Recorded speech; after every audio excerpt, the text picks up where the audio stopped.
Бабанов УКМКда сурак берип жатат, ал камакка алынышы мүмкүн. Саясатчы Өмүрбек Бабанов азыркы тапта УКМКда сурак берип жатат, ал камакка алынышы мүмкүн. Бул тууралуу Сереп медиа маалымат агенттигине өздүк булактар билдиришти. Буга чейин март айында УКМК Өмүрбек Бабановго каршы козголгон бардык кылмыш иштерин токтотуп, анын иштеринен мамлекеттин кызыкчылыгына зыян келтирген фактылар аныкталган жок дешкен. Ага карабай саясатчы өлкөнү колдоо максатында ыктыярдуу түрдө мамлекетке 100 миллион сом төгүп берген. Булак Сереп Кейже. Мурдагы айыл чарба министри Мурашев жогорку кеңешке депутат болуп келди. Мурдагы айыл чарба министри Нурбек Мурашев жогорку кеңештин депутаты мандатын алды. Бул туурасында Борбордук шайлоо комиссиясы билдирди. Ал Бир Бол партиясынын тизмеси менен парламентке келип жатат. Өткөн жумада Мурашевдин партиялашы Исхак Пирматов мандатын тапшырып кеткен. Андан соң БШК тизме боюнча кийинки катарда турган талапкер Мурашевке мандат берди. Белгилей кетсек, Нурбек Мурашев айыл чарба, тамак аш өнөр жайы жана мелиорация министри болуп турган кезде ага карата бир топ сындар айтылган. 2018-жылы дыйкандар картошкасын 5 сомго дагы сата албай калып, ошол кездеги президент Сооронбай Жээнбеков аны зекиген.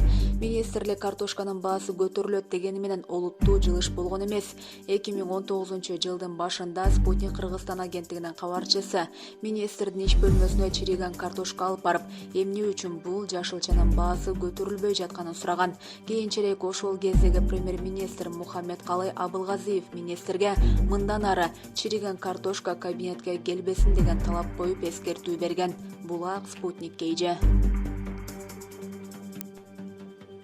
Депутат: саламаттыкты сактоо министри же парламент кетсин.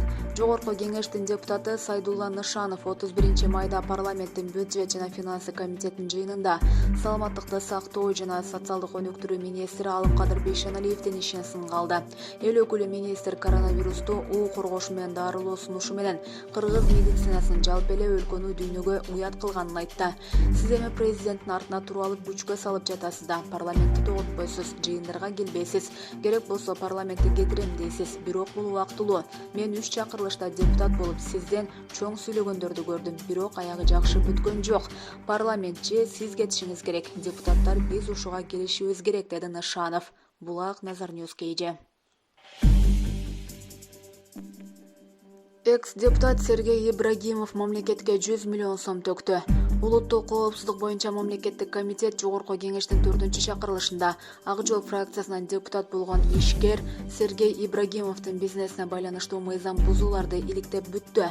Атайын кызмат аудиттин жүрүшүндө эсептөөнүн тууралуулугу жана салык төлөмдөрүн убагында төлөбөгөнү тууралуу дооматтар ырасталбаганын билдирди. Бирок экс-депутат өз эрки менен мамлекеттик бюджетти колдоо максатында 100 миллион сом которуп берди. Бул тууралуу 31-майда УКМКнын маалымат кызматы кабарлады.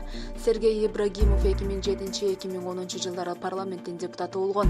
Таза Бек порталындагы маалыматка ылайык, ал 2017-жылы Кыргызстандагы эң бай 100 адамдын тизмесинде 9-орунда турган. Ибрагимов Бакай банкынын директорлор кеңешинин төрагасы. Ага караштуу компаниялар тобу 2008-жылдан тартып Кайыңды кант жана Кошой кант заводдоруна ээлик кылганы, аларга Кыргызстанга Беларустан ири өлчөмдө кумшекер ташып келүү укугу берилгени айтылып келет.